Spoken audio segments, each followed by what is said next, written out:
PD-1033-20, the State of Texas versus ZENA Collins-Stevens, and ex parte ZENA Collins-Stevens. You may proceed. Thank you. May it please the court. My name is Chad Dunn, and I, along with Russell Wilson, represent ZENA Stevens in this matter. The central issue in this case is whether or not there are legal underpinnings in the state constitution for the creation of a statewide office empowered to initiate criminal prosecution. Since the Constitution of 1876 was adopted, it's the ZENA Stevens position that a statewide power to institute criminal prosecution is prohibited by the Constitution.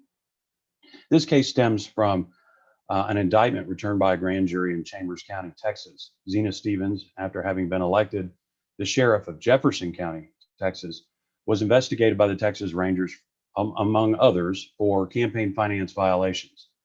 According to the district court record, the Rangers approached the district attorney of Jefferson County and presented facts to the district attorney regarding a possible indictment of Ms. Stevens and others. And in the words of the district judge, did they decline? And the Jefferson County DA declined the prosecution. On that matter, there's no dispute. And indeed, it's been the position of the Attorney General at the district court, the Court of Appeals, and now in briefing before this court, that the Attorney General, by virtue of a provision in the Texas Election Code, has the authority to prosecute election-related crimes. The analysis this court should undertake, in our view, begins with the constitutional language. The Texas Constitution in Article 2, Section 1 provides for a robust separation of powers provision. In fact, this court said in the ex parte Perry case a few years back that unlike the federal Constitution, the Texas Constitution has an explicit guarantee of the separation of powers, and therefore this court presumes it is to be more robustly enforced than it is at the federal level. So what is the issue in the case? It's comparison of two provisions that describe the powers of the county attorneys and district attorneys on the one hand, and a separate provision that describes the powers of the Attorney General on the other hand. We start with the county attorney provision, which is at Article 5, Section 21. And in that provision, it says explicitly that the county attorneys and the district attorneys, when the legislature shall create them, shall represent the state in all cases in the district and inferior courts. This court has said in the Saldano matter, the Supreme Court has said in other matters, and the Fifth Circuit has said in related federal matters, that means the district and county attorneys represent the state in initiating criminal prosecutions at the trial level and prosecuting criminal cases at the trial level. What is it the Constitution says about the Attorney General's powers? That provision is at Article 4, Section 22. And therein it lays out a laundry list of items and powers that the Attorney General enjoys. All of them are civil in nature. So where is it that the Attorney General now asserts its constitutional authority to engage and initiate criminal prosecutions?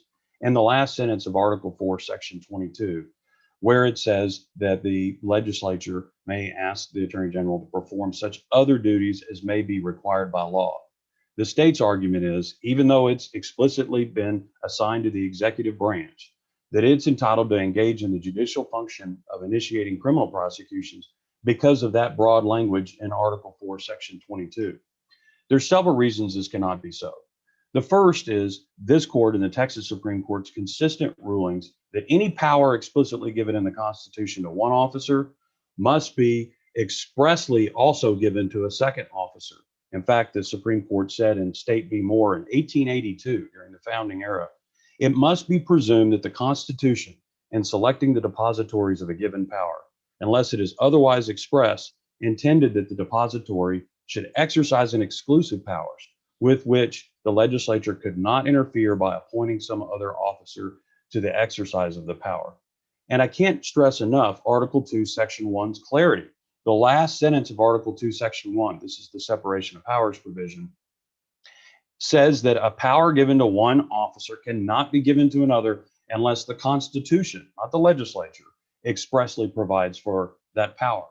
There's other context clues in the Constitution that lead to this necessary conclusion. If the court were to draw its attention to Article 5, Sections 31 and 32, and those provisions, it provides the Attorney General some additional judicial functions, and both of the provisions start with notwithstanding Article 1, Section 2, the provision about separation of powers. So the constitutional language here is clear. Now I'd like to talk about the historical cases, both from this court and the Texas Supreme Court, going back to the 1876 Constitution.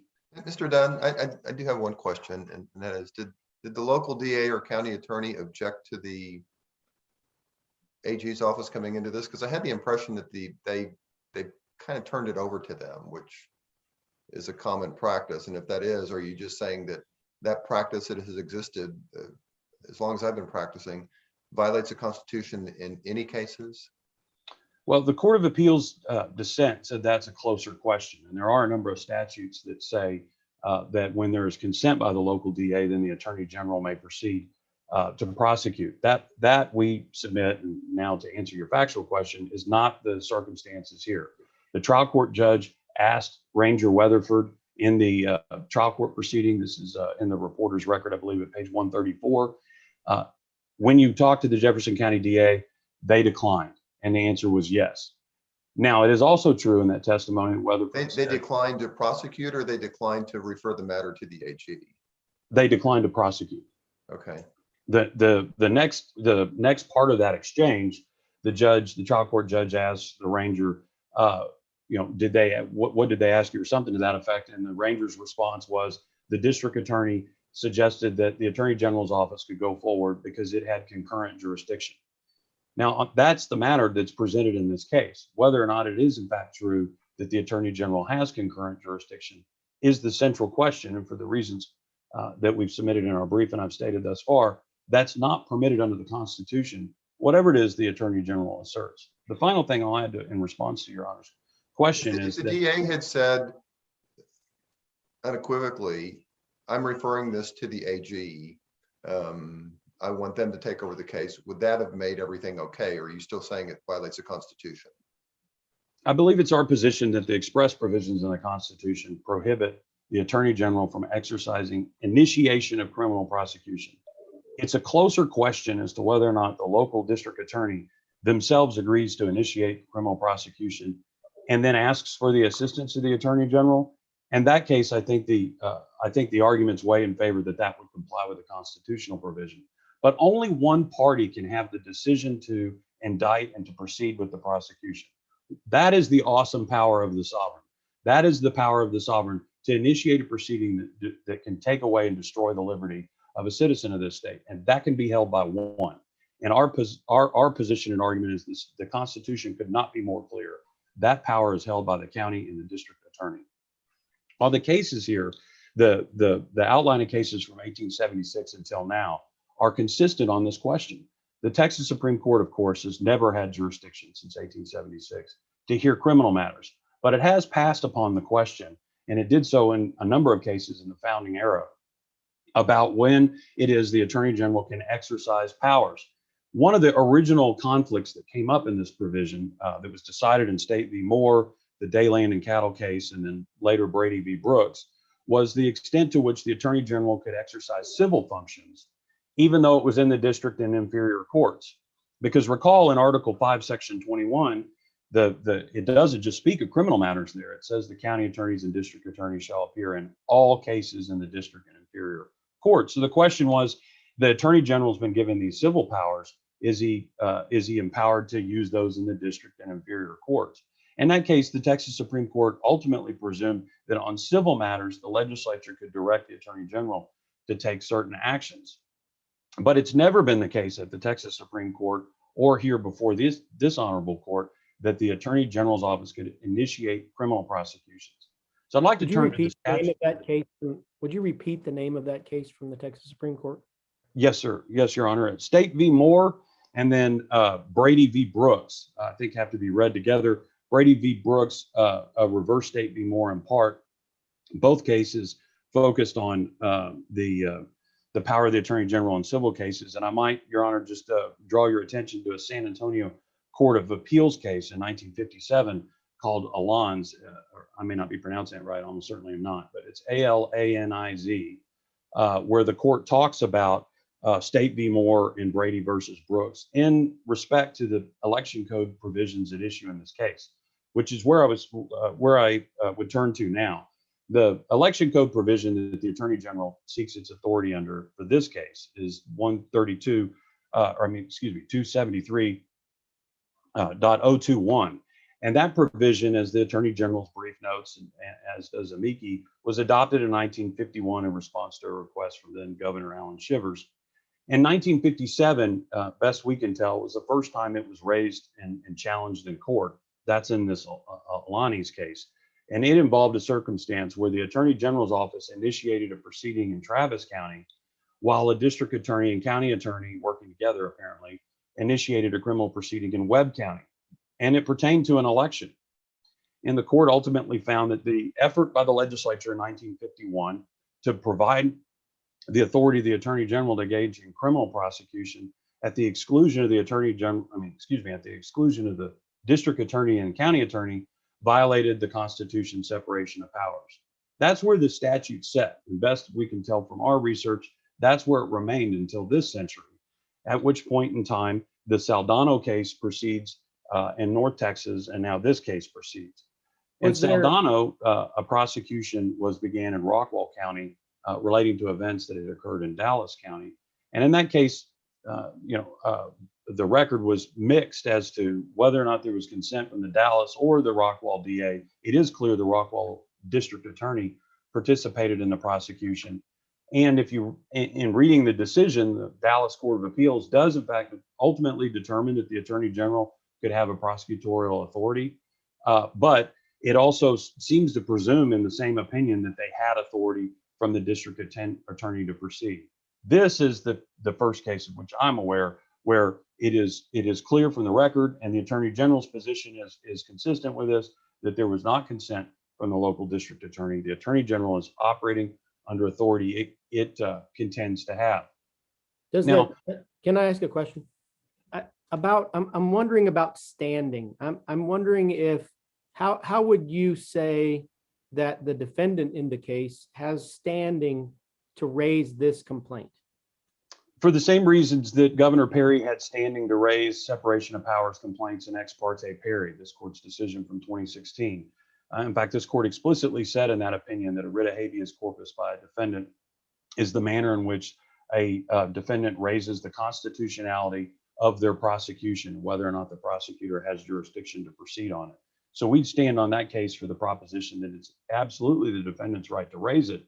And on the matter of harm, always an important component of standing, there's no question that ZENA Stevens suffers more than anyone else at this moment in this case by the Attorney General exercising authority that he doesn't have. Now, I want to say one final thing about both the Saldano decision and the majority opinion in this case below, and then I'll turn to the other kind of statutory construction issues at issue in this case. In both of those cases, and the Attorney General's brief, with all due respect, I think falls into this hole as well, focuses on trying to figure out whether or not there's what kind of power is at issue, whether it's a legislative power, executive power, or judicial power.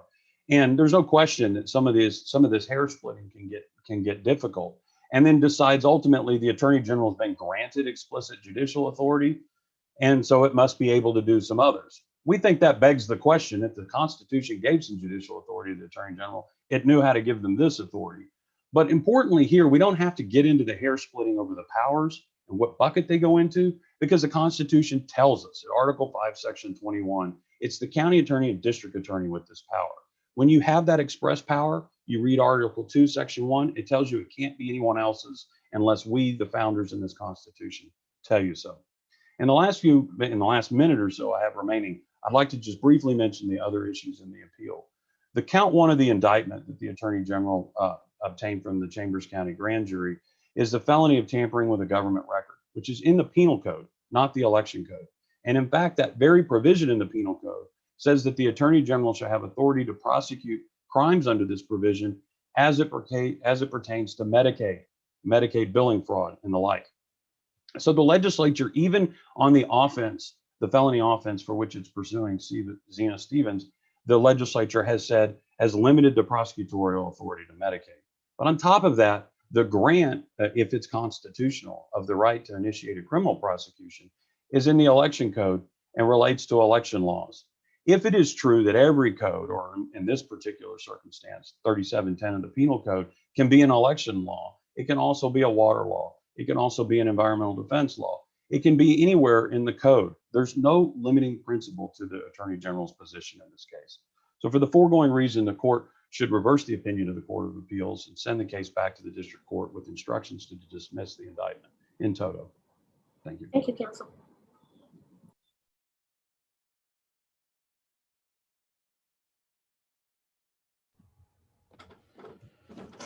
Okay. I am Justin Pfeiffer. Can everyone hear me? Perfect. I represent the elected prosecutorial authorities of 6 of Texas's largest counties, constituting 42% of the state's population. Amici curiae include at least one of each of the 3 officials in which the Texas Constitution has bestowed the exclusive prosecutorial function of the state. 1, the county attorney, 2, the criminal district attorney, and 3, the district attorney. This court's prior decisions strongly imply that the 1951 election statute under review is unconstitutional. And this court does not write on a blank slate on this issue. Several decisions of this court have examined Section 21 of Article 5 of the Texas Constitution, and they have stated that the district, criminal district, and county attorneys prosecute the pleas of the state in criminal cases. In Meshel v. State, this court invalidated the Speedy Trial Act. In Sedano v. State, this court approved of the very able Solicitor General of Texas's representation of the state before the Supreme Court of the United States. And in State ex rel Hill v. PARTE, this court vacated a trial court order which had prohibited a district attorney from utilizing the valuable and appreciated assistance of assistant attorney generals to prosecute criminal Medicaid fraud. And in PARTE, which was a plurality opinion, none of the numerous concurrences or dissents disagreed with the plurality opinion's statement that the Attorney General has no criminal prosecution authority. So Sedano and PARTE expressly recognize the Attorney General's limitation to representing the state in just civil litigation. So those statements from these courts' prior decisions should constitute the holding here, because such gives effect to the entirety of Section 21 of Article 5 and Section 22 of Article 4 of the Constitution. Section 21 of Article 5 vests the district, criminal district, and county attorneys with all of the state's exclusive prosecutorial function. From the Republic to the first legislature, through Reconstruction to present day, all exercise of prosecutorial discretion has remained with local officials. The 1869 Constitution of this state actually granted the Attorney General authority to instruct and direct the district attorneys regarding fines and public monies collected by suit. But just 7 years later, the 1876 Constitution, which is our present Constitution, rescinded that authority and created this court. In creating this court, the framers of our Constitution did not provide the Attorney General with the express authority to represent the state here. That is unlike the Supreme Court, for which he does have express authority. For these reasons, this court has used the phrase, a district or county attorney's exclusive prosecutorial function. This court has observed that the Attorney General represents the state in civil matters because Section 22 of Article 4 vests the Attorney General with lots of civil authority. The Supreme Court of Texas recognizes that the legislature may create causes of action and allow the Attorney General to pursue such in the district and inferior courts. But this case does not concern how far the legislature may go in creating a civil cause of action for the Attorney General to prosecute. Dicta in Meschel, Saldano, and PARTE do not address the division of civil authority between the state and the counties. That is because when the district, criminal district, and county attorneys exercise the state's prosecutorial function, they represent the state. So cases of disagreement in prosecuting civil actions do not answer from which constitutional provision may the Attorney General receive prosecutorial authority. So to answer this question, the Attorney General has pointed to the final clause of Section 22 of Article 4 of the Constitution, which allows him to perform such other duties as may be required by law.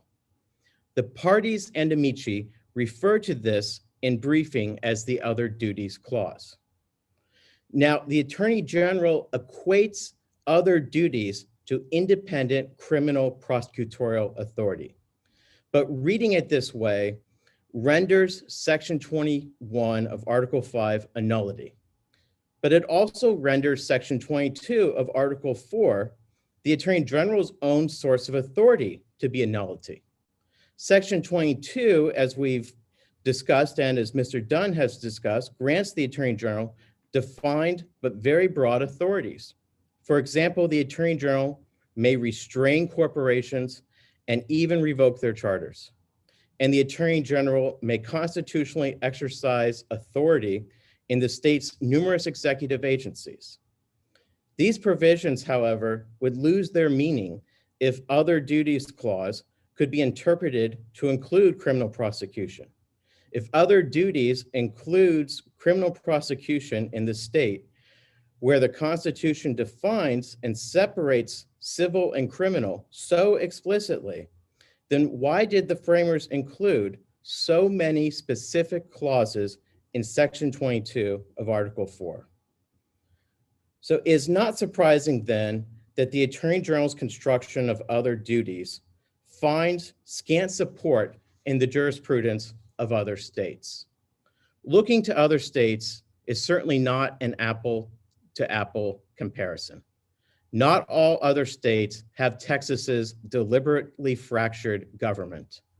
When we look to states that aren't Texas or anywhere near Texas, we can see that a state attorney general's independent prosecutorial authority derives from one of three circumstances. First, the state lacks district attorneys or state's attorneys or such equivalents as a constitutional office. These states are uniformly small or sparsely populated, like Rhode Island, Delaware, Alaska, and Nevada. Rhode Island has no counties, and Delaware has 3. Except for Nevada, these states have far fewer people than most of the counties which elected the amici here. Second is where the state constitution provides the attorney general the authority to supersede district attorneys expressly. The archetype is California. Third is where the state constitution lacks particularized powers. In other words, a silent constitution can give the legislature latitude. I have discussed how the Texas Constitution is anything but silent in defining the attorney general's duties, or those of the district, criminal district, and county attorneys. Indeed, Section 21 of Article 5 and Section 22 of Article 4 are quite lengthy and detailed. Mr. Pfeiffer? Yes. Can I just ask you one question? Is there a factual dispute here whether or not the DA waved off or asked the AG to come in, or just said, look, we don't want to do it, but it's okay if you come in? Or is it their position and your client's position that there was just an objection to the AG being involved at all? Our client's position, the amici's position, is there has to be some indication of affirmative consent in the record of this case. We have here at the reporter's record on page 76, where the Attorney General's trial counsel is stating this was not technically a referral. And as we briefed, as Amici briefed, their position is, regardless of what avenue the Jefferson County attorney took, is within the original jurisdiction of the Attorney General's office to prosecute. So certainly if the DA would initiate a prosecution, that would not be problematic. And the normal course is to do a deputation, which is the practice that was done and approved of by this court in PARTE. In PARTE, the district attorney deputized 2 assistant attorney generals. That was in the record. The trial court judge said, no, you can't do that for reasons of ethics, and then that issue on mandamus went up to this court. So it's not enough for the AG just to tell law enforcement, it's not enough for the DA to tell law enforcement, just take it to the AG. You're saying there has to be some affirmative step they take on the record, delegating that authority to the AG. Yes, Your Honor, that's our position. And absent that, there's no authority to prosecute. Because it would interfere with the county district and criminal district attorney's authority. Okay. I have a related question, and that is, did the county attorney, who I think you contend would have been the proper authority to bring the case, did that attorney ever seek to intervene in this matter in any way? The record doesn't show that. It shows silence on the part of both the Jefferson County District Attorney and the Chambers County District Attorney. Now, we would posit that the Jefferson County District Attorney, since we're not challenging the venue statute, that the Jefferson County District Attorney would have retained authority in Chambers County, but did not exercise it. Counsel, I Thank believe you. your time is up. Okay, thank you, presiding judge. Thank you all Counsel. very much.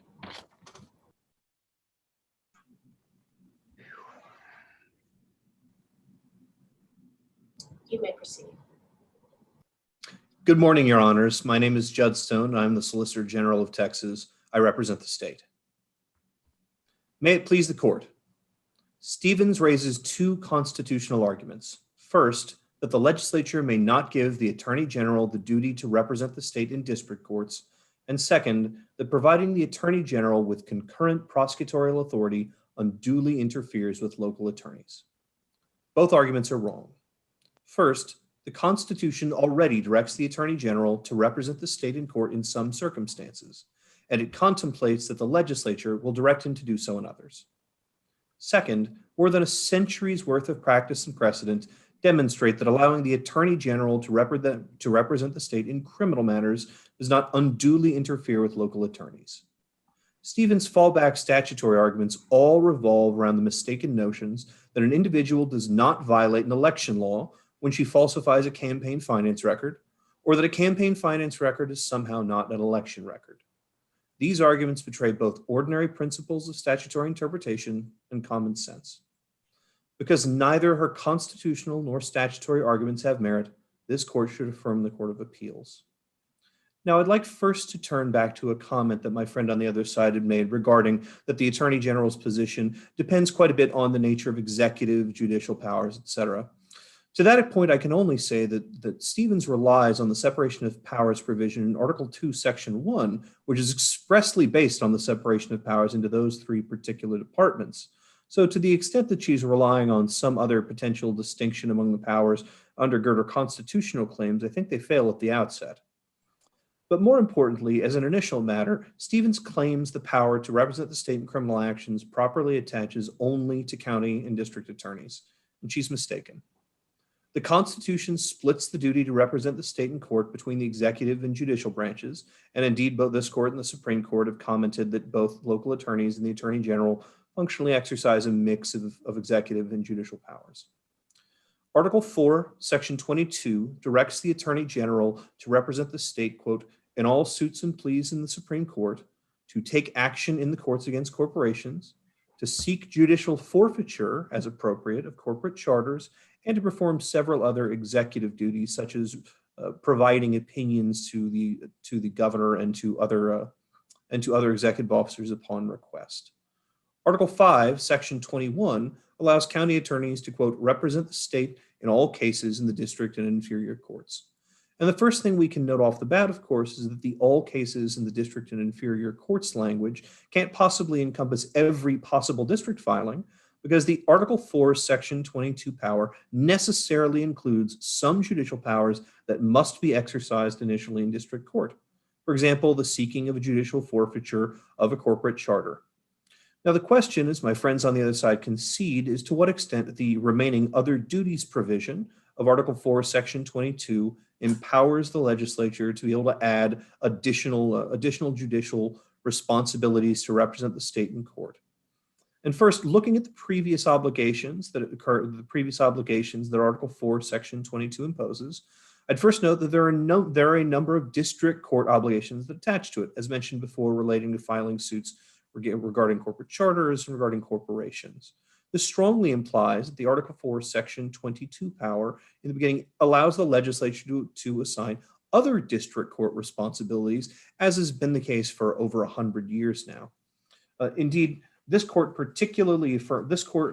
Supreme Court in Brady versus Brooks in 1905 had described it essentially as old hat. It's been a regular practice for decades that the Attorney General might bring original suits in the name of the state to recover money and recover land. This court in Michelle had affirmed that Brady had stated as much, and in fact had pointed out that Article 4, Section 22's other duties clause precisely is the kind of express authorization one wants to see in the Constitution in order for a power to be assigned to a constitutional entity that was not originally granted it in the Constitution. So although my friends on the other side sometimes point to, for example, Moore, which was significantly cabined in the words of the Supreme Court, or to Michelle indeed confirms that Article 4, Section 22's other duties clause particularly empowers the legislature to, as it chooses, give additional duties for criminal or civil representation to the Attorney General. Now, my friends on the other side act as though it's sort of a historical solecism to say that the Attorney General might represent the state in criminal matters, for which my only response to that would be a very odd position to take to the generation that framed and adopted the Texas Constitution, given that the Attorney General had represented the state in criminal matters before the Court of Appeals and then before this court from 1876 until 1923, before the legislature transferred that power to a designee of the governor in 1923 for several years, before the legislature transferred it again to the state prosecuting attorney in the judicial branch in whom it presently rests. Of course, the fact that the legislature has been able over the course of 150 years to transfer the power across multiple officers within two branches strongly suggests that unless my friends on the other side are going to suggest that that practice was unconstitutional as of the moment of the ratification of the Constitution, that the legislature contains the power to assign criminal prosecutions and the defense of criminal prosecutions to officers in both the executive and the judicial branches, which again is what we expect to see from Article 4, Section 22, which appears on its face an open-ended grant of power to the Attorney General, to the legislature to define the Attorney General's roles it sees fit. Excuse me. Yes, it Your does Honor. appear to be an open-ended grant of power to the legislature to assign other duties to the Attorney General. But I think opposing counsel's position is that says to civil matters. At best, that says to civil matters, and because everything in Article 4, Section 22 relates to civil cases. Is that not true? Well, a few points, presiding judge. First, there's no textual distinction in Article 4, Section 22 that confines the other duties to only civil matters. Indeed, the predecessor version of that clause, which is textually identical in 1869, remains functionally the same and was included in front of prior criminal duties. So if the constitutional framers in ratifying generation intended to impose that limit by silence, that's a sort of strange way of doing so. But this court in Saldano and Michelle have both commented explicitly in Saldano that the Constitution authorizes the legislature to give the Attorney General duties, which could include criminal prosecution. In the Supreme Court, since at least Brady, the court has recognized that the additional duties that could be provided by the legislature at no point are limited to civil duties. So I understand that So let me go back before I you get too far from Yes, the sir. point. I think I've already forgot. Let me ask you another question. How many times has the Attorney General initiated criminal prosecutions since 1951? I'm not aware of that.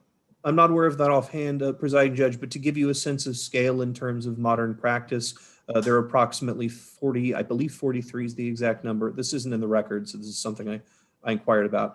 There's approximately 43 of these cases open with the Attorney General out of a total of 38,000 or so total open cases, and roughly half of those were initiated in consultation with district attorneys or local attorneys in the respective counties.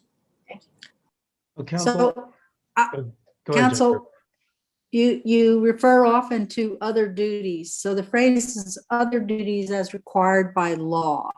Do you think that that is as required by law is any limitation at all on the Attorney General's power?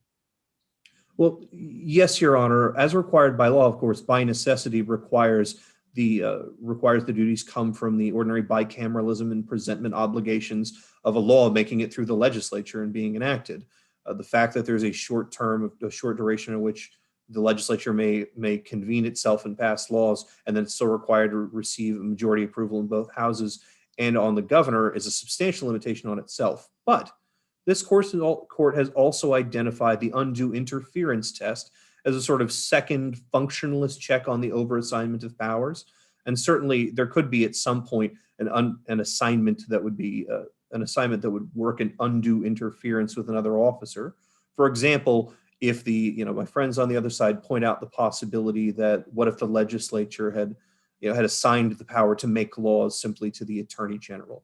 Well, of course, this is as a political matter extremely implausible because the legislature would have to give its own power. But more fundamentally, the other duties clause is preceded by exclusively judicial and executive clauses, for one. So there's no reason to assume that other duties clause includes legislative powers. That's one textual hint. In another case, to the extent this court is applying its sort of functionalist other duties test, for a branch to give away its signature power, its sort of keynote power, the power to pass laws, to another branch's institution would be the easiest case of an undue interference one could imagine. And this court has identified, at least in the judicial context, the concept that there are certain core powers that the transfer of which would result in sort of a heightened scrutiny or a very close scrutiny under either the more proper belonging to another branch or the undue interference test. For example, in Ex Parte Low, this court articulated sort of the core of the judicial power being the power to receive complaints, to make rulings on dispositive facts and questions of law, to issue judgment, then have execution of judgment or sentence. One would assume, though I'm not aware of a case in this court describing it, that there would be an analogous core power in the legislature. And surely that core power must include the power to create law in the first place. So yes, Your Honor, I think there are some limits. There's practical limits. There's limits in the Constitution regarding bicameralism and presentment. There are practical limits in terms of what a legislature is going to be willing to do at all. The criminal authority vested in the Attorney General is quite narrow. In that case, hold on. No, I'm sorry, Your Honor, please. I think that was just a mistake by one of the other observers. So. Yeah. Oh, my apologies. I'm sorry. I didn't want to accidentally interrupt. In any event, Your Honor, the undue interference test certainly forms a certain backstop for when we have a factual presentation of a kind of power functionally invading a space in a way that might be constitutionally permissible based on the text of the other duties clause, but in fact interferes with an office substantially. This takes me to Judge Richardson's question, inquired regarding essentially whether or not there was consent from the Jefferson County DA. I'd point out that it appears from the record there was neither affirmative consent nor an objection. The remarks at pages 75 to 78 from the second reporter's record from the DPS officer, the Texas Ranger, suggested that the Jefferson County official effectively went, well, I don't want to prosecute this, but go ahead and go to the AG and bring them this case, upon which the AG acted. I think we can accurately say that that's neither an objection nor affirmative consent. Unfortunately, for my friends on the other side, that's fatal to their claim.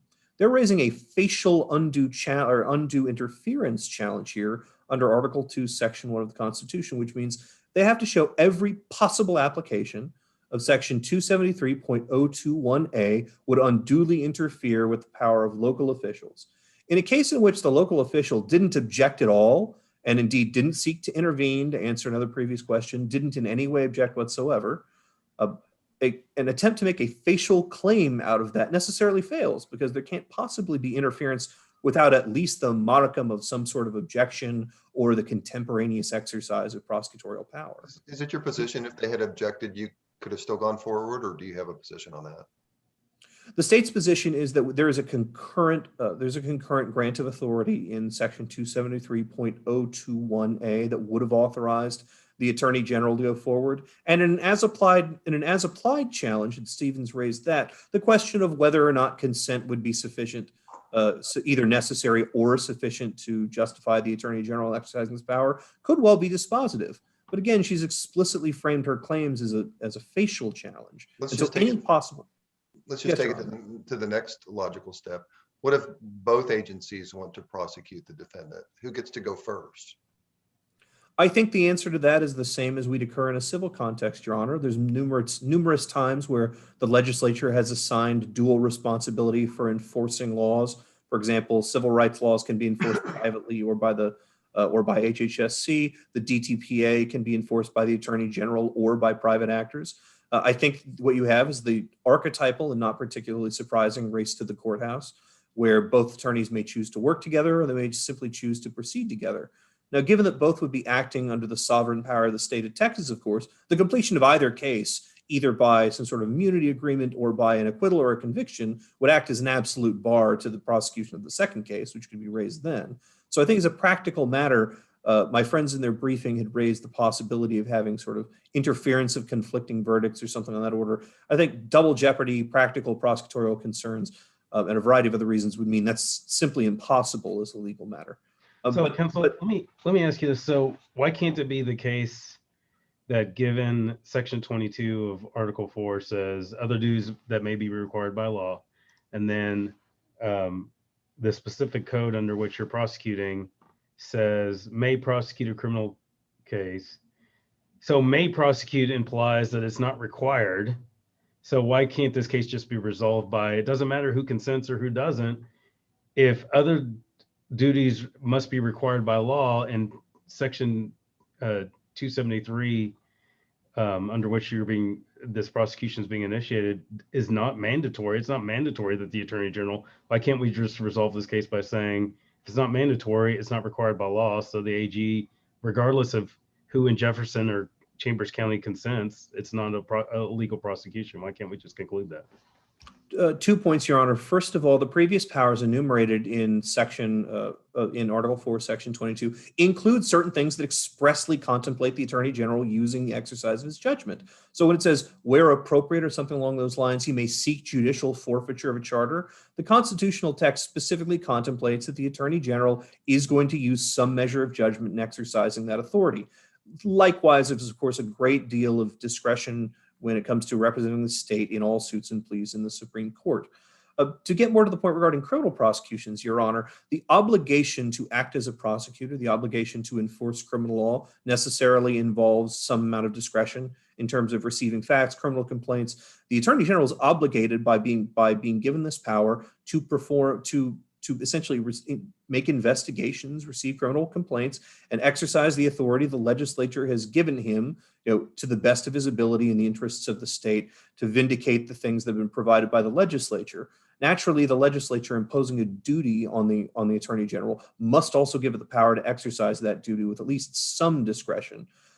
More to the point, I think a law saying the Attorney General or even local prosecuting authority must prosecute a case, let's take this all the way to its logical end, must prosecute crime X in case 1, 2, 3. That would strike me as a fairly severe case of the assumption of the executive power, the judicial power to bring criminal complaints by the legislature. So I think a mandatory prosecution statute in the way that sort of your hypothetical contemplates would itself be troublesome. But I believe given the other powers having some amount of judicial sort of the discretion that one exercises when one is representing a client or when one is trying to prosecute a law, the fact that this isn't phrased in mandatory terms or discretionary terms isn't a problem constitutionally, Your Honor. What is your opinion about whether the defendant in this case has standing to raise this complaint? Your Honor, I think at minimum, for purposes of an as-applied challenge, the Attorney General is prosecuting her, is senior prosecutor for a crime. So at least for purposes of an as-applied challenge in the undue interference test, the undue interference office test, she plainly has standing. I think it's a harder question as to whether or not she can bring facial claims as to all other possible defendants at any given time. I think it's a much more difficult question. I think her challenges fail on facial grounds on the merits, as I've articulated before. But I think this court has a hard question as to answer regarding whether or not she has the standing to make facial challenges to the Attorney General's jurisdiction in a wide swath of cases in which she's not a party. She certainly has standing, at least for purposes of the charges brought against her. Explain to me, please, your position with regard to whether count one is the only count that is upon which the constitutionality of the statute has been challenged. Is that right? Is that your position? Yes, Your Honor. There are a couple of points here. Now, courts, of course, give quite a bit of latitude in how pro ses happen to frame their briefs and their complaints. But at 6 separate points in 2 separate motions in the record, I don't have the record citations at my fingertips, unfortunately, but it's at both motions to quash. ZENA Stevens specifically says in count 1 that these constitutional problems lie, repeatedly count one, and 3 times in each motion. She doesn't mention counts 2 or 3, and of course, counts 2 or 3 are substantially different crimes. They're coming from the election code regarding accepting excessive campaign contributions of $1,000 and $5,000. So I would think that the explicit framing of her challenges to count 1 would be necessarily a limitation of her constitutional challenges to count 1, Your Honor. Okay, and her pretrial writ of habeas corpus, so challenged all counts? Well, it would for pretrial purposes, for pretrial habeas purposes, if this court understood her count 1 statements in her habeas petitions as being limited to count 1, that would of course necessarily defeat her pretrial habeas corpus petition, because she couldn't receive relief on counts 2 and 3, and thus wouldn't be entitled to the only relief a pretrial habeas petition can provide, be sort of immediate discharge. Okay. I would like, unless there are further questions on the Constitution, I'd like at least to speak briefly on the several statutory arguments that my friends have made in their briefs, if nothing else. Excuse me, counsel, I would like to ask one more question. On this, I want to follow up on the question that Judge Hervey and Judge McClure asked you. And the question is, in this particular case, explain to me how the Attorney General was required by law to prosecute this case. What law were they required to follow in order to prosecute this case? Well, again, Your Honor, just to press back on the premise that other duties as required by law only involves obligatory requirements. The other powers in Article 4, Section 22 are not obligatory, or at least not all of them are. And thus other duties as required by law, I think, can't be fairly read only to require mandatory statutes. That having been said, the vesting of the criminal power, the vesting of the authority to invoke the criminal prosecutorial power to bring charges necessarily involves to some extent the use of judgment. I think there would be a serious separation of powers problem had the legislature said you must bring a given criminal prosecution in a given case. So I don't believe the legislature could have actually phrased the statute. The Attorney General must bring prosecutions of election laws where he happens to gain information that exist. I think that itself would be an invasion of the criminal prosecutorial authority and invasion of the separation of powers. I agree it's phrased in discretionary language, Your Honor, but I think that's simply inherent to the exercise of criminal prosecutorial authority. And even in other places where some criminal prosecutory authority is phrased in a shall, as the Supreme Court and the Supreme Court of the United States have stated, sometimes shall is actually a sort of hortatory discretionary statement. So I agree with you that it's not made in a mandatory statement for purposes of the other duties clause, but I don't believe the other duties clause is so limited as to only empower the legislature to give the Attorney General mandatory duties. Indeed, there's no distinction in that argument between civil and criminal authorities. So to the extent this court were to rely on that as a distinction in the Article 4, Section 22 context, it would be either invalidating or taking as substantially constitutionally questionable a host of other other unquestioned civil powers that the Attorney General has enjoyed since 1876. I mean, since the adoption of the 1876 Constitution. So I think that argument, unfortunately, proves a little too much, Your Honor. Thank you. Just to turn briefly to the various miscellaneous statutory arguments my friends make that didn't get brought up originally. First of all, Penal Code Section 37.10. Actually, perhaps I should begin antecedently. Election laws of this state, as the Attorney General has been charged with prosecuting in 273.021A, is certainly a broader phrase than election code. Election laws of this state states what it says, what it means. All election laws that are promulgated under the authority of the state of Texas. Now, in Election Code 31.004, the code itself acknowledges that there are going to be election laws inside and outside this code. In the phraseology of that section, describing the authority of the obligation of the Secretary of State to provide advice and implementation, it says laws within this code and then laws outside, election laws outside this code. There's no need to make that distinction in a phrase that's saying you, Attorney General, are responsible for bringing prosecutions in all election laws of this state. So plainly, a law doesn't have to be couched within the code itself in order to be within 273.021's prosecutorial authority. Now, 37.10, as used by the definition of 37.012E in that limited capacity, is in fact an election law. So an election law has to be a law that pertains to some part of an election on its face. You know, I agree that Lightborn, for example, where the Americans with Disabilities Act says that individual said in its statement of purposes that individuals had been discriminated against for purposes of employment, voting, et cetera, all, you know, a variety of walks of life, that was not an election law. The Fifth Circuit correctly decided that, in part because there's no applicable operative language in the Americans with Disabilities Act that specifically relied on something related to elections. Section 37.012E specifically defines as one class of government records for the purposes of the tampering statute, any official ballots or other government records.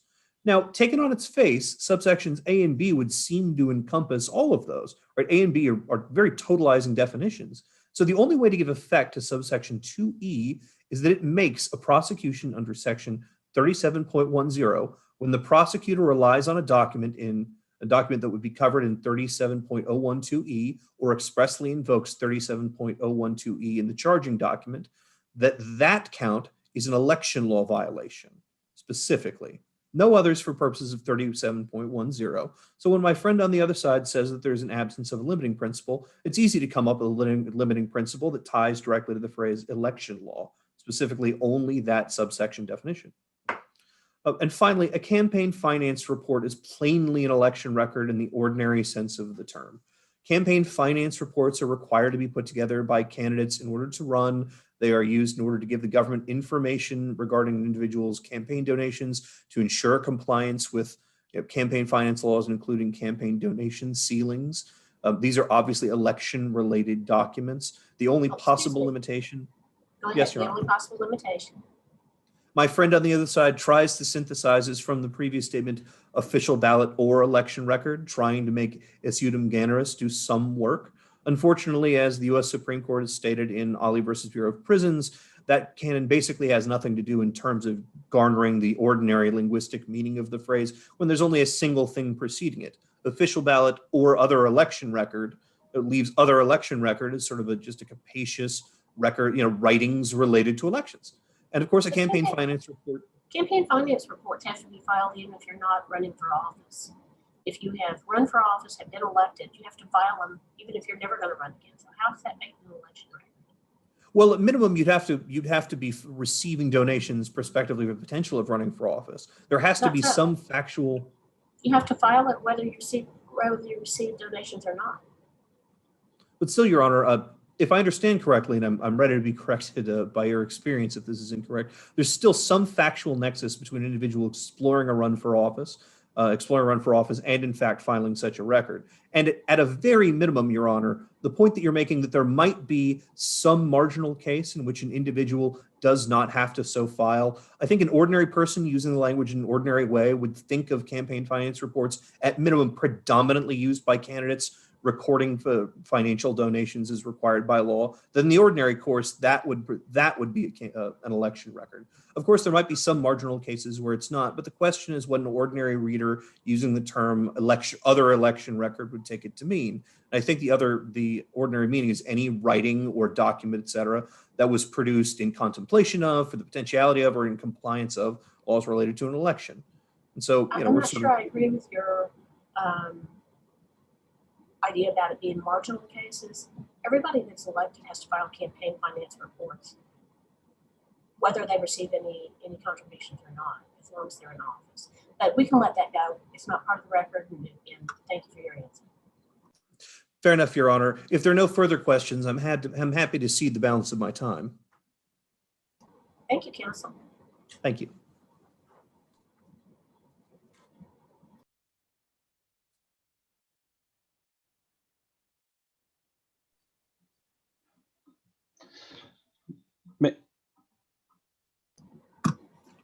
You may proceed. May it please the court. My name is Chad Dunn, again on behalf of ZENA Stevens. I'd like to call the court's attention to the clerk's record at page 146. This is the petition for writ of habeas corpus filed by the defendant. And I read, quote, "The duty of the criminal prosecution and trial courts of record is on the county attorney and the district attorney, paren, or criminal district attorney, close paren. Every constitution of Texas as a republic and as a state has provided for district attorneys to represent Texas in criminal prosecutions." And then it provides for a footnote citing to the Republic of Texas Constitution and each of the state constitutions thereafter. It was explicitly the position of the defendant in the district court that the Attorney General lacked authority under the state constitution to prosecute crimes. It is true that the briefing primarily focused on count one. Indeed, count one is the felony that was indicted as part of Penal Code section 37.10.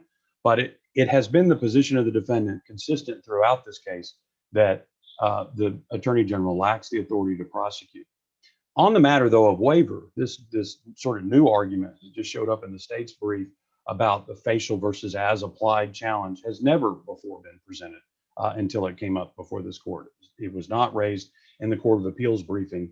And in particular, but in any event, we believe that the facial versus as applied challenge issue was resolved conclusively in the Ex parte Perry case.